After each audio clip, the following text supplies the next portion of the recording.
حضرت عمر کے زمانے میں اسلامی حدود 23 लाख मुरब्बा मील तक फैल गई है। और जब रात के अंधेरे गहरे होते उमर भेष बदल के मदीने की गलियों का गश्त करते।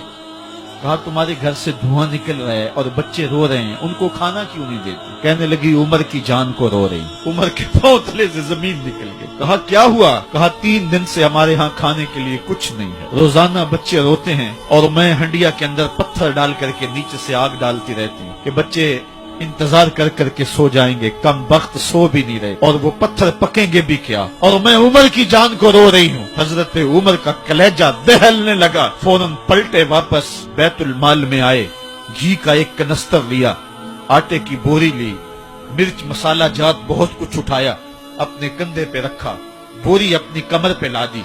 उमर बैतुल माल से निकले तो आपके खादम असलम ने देख लिया, आगे बढ़ा, कहा मेरे आका मैं उठाता हूँ। उमर की आंखों में आंसू है। कहा असलम कयामत के दिन मेरा बोझ उठा लोगे? कहा कयामत के दिन तो अपना अपना बोझ उठाना पड़ेगा। कहा उमर को आज अपना ही उठाने दो। हजरत उमर वो घी का कनस्तर और वो आटे की बोरी सर पे उठाए हैं और उस खातून के घर जाते हैं और दस्तक देते हैं। वो जब देखती है उसकी जान में जान आ जाती है। कहा जल्दी जल्दी आटा गूंदो, और उमर सब्जी काटने लग जाते हैं।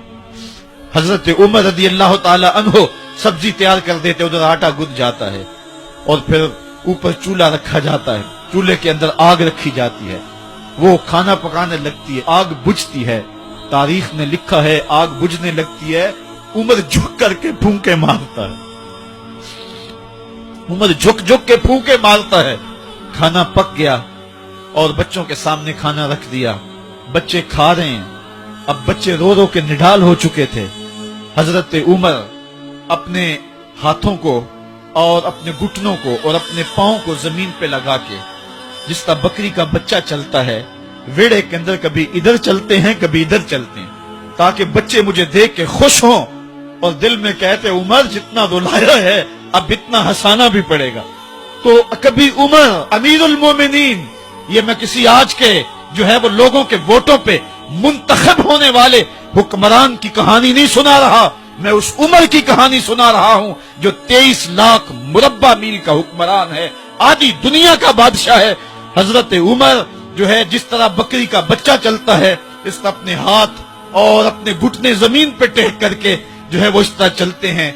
बच्चे उमर को देख के मुस्कुराते हैं। जब बच्चे मुस्कुराने लगे तो हजरत उमर ने उस खातून से कहा बुढ़िया उमर को माफ कर दे। उसने कहा तू इतनी हमदर्दी क्यों करता है? कहा उमर बेचारा बड़ा फंसा हुआ है, फिक्र है उसको यरमूक को फुस्तात तो हुलवान की, जब फतह है मिस्र तो तैयारी है ईरान की, आते जाते वफद से मुलाकात भी करता होगा और शब को मालूम हालात भी करता होगा, कांटों में उलझी हुई बेचारे की जान है, नींद उसको भी आती है आखिर वो इंसान है, मेरी बहन उमर को माफ कर दे। उसने कहा नाना उमर की बात मेरे सामने न कर, कयामत का दिन होगा, उमर का गिरेबान होगा और मेरा हाथ होगा। जब उसने ये बात कही तो उमर बर्दाश्त न कर सके, बच्चों की तरह बिलक बिलक कर रोने लगे।